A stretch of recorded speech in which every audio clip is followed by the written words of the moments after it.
Mayın 14-də keçiləcək Bakı Xankəndi Azərbaycan velosiped yarışı öncəsi təşkilat komitəsinin yekun iclası keçirilib. Tədbirdə nələr müzakirə olunub, artıq komanda üzvləri Bakıya çatıblarmı, tədbirlə bağlı hansı işlər görülüb? Xüsusi müxbirimiz Rəqsanə İbrahimzadə məlumat verəcək. Hər vaxtın xeyir olsun Rəqsanə, buyur səni eşidirik.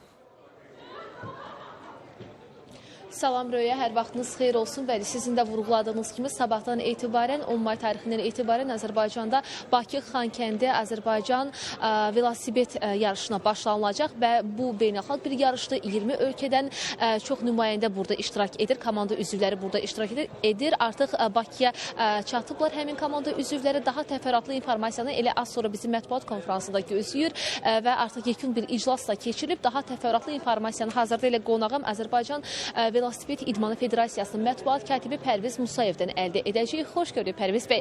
Yarışla bağlı detalları sizdən eşləyək, buyurun. Artıq bütün komandalar gəlib, qeyd etdiyiniz kimi 20 ölkədən 24 komanda hamısı yerləşib. Bir qədər sonra yekun mətbuat konferansımız başlayacaq. Yəni yarış öncəsi yekun mətbuat konferansı olacaq və komandalar, bir neçə komanda daha erkən gəlmişdilər. Yəni Bakıda artıq məşqlərini də keçirlər paytaxt ətrafı yollarda. Sabahdan etibarən yarışımız başlayır. 5 mərhələli yarışdır. Ümumilikdə 5 gün ərzində 850 kilometrlik bir məsafə qət olunacaq.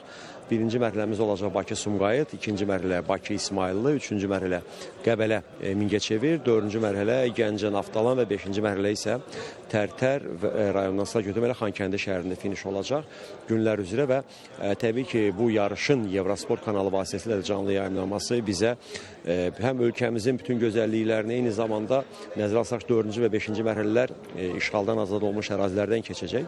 Bu nöqteyi nəzərdən bax, bu məqam bizə bütün dünyaya işğaldan azad olmuş ərazilərdə xüsusilə görülən işləri canlı olaraq göstərmə imkanı verəcək. Çox güclü komandalar var burada.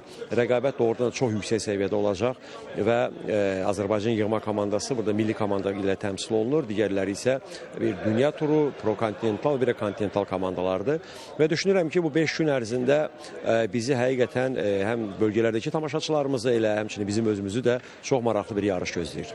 Təşəkkür edirəm ən son informasiyaları bizimlə paylaşdığınız üçün. Bəli, sabahdan etibarən elə Bakı Xankəndi Azərbaycan velosiped yarışına start veriləcək. Sibrizdən start götürəcək komanda heyətləri. 20 ölkədən artıq 24 nümayəndə heyəti dediyimiz kimi komanda üzvləri məhz elə bu yarışda iştirak edəcək və xüsusilə də işğaldan azad olunan ərazilərdən onların yolunun keçməsi və beynəlxalq kanallar vasitəsilə də yayımlanması işğaldan azad olunan ərazilərimizdə gördüyümüz işlərlə də digər insanları, xaricdəki şəxsləri də, yəni xarici ölkə vətəndaşlarına tanış etməyə imkan yaradacaq və bu baxımdan da önəmli hesab olunur. Çatdıra biləcəyimiz informasiyalarsa bu qədərdir. 10-14 may tarixlərində davam edəcək bu yarış. Sözü yerində sizə ötürürəm. Təşəkkür edirik Rəqsanə ətraflı informasiyaların üçün. Qeyd edək ki, bizimlə canlı bağlantıda əməkdaşımız Rəqsanə İbrahimzadə idi.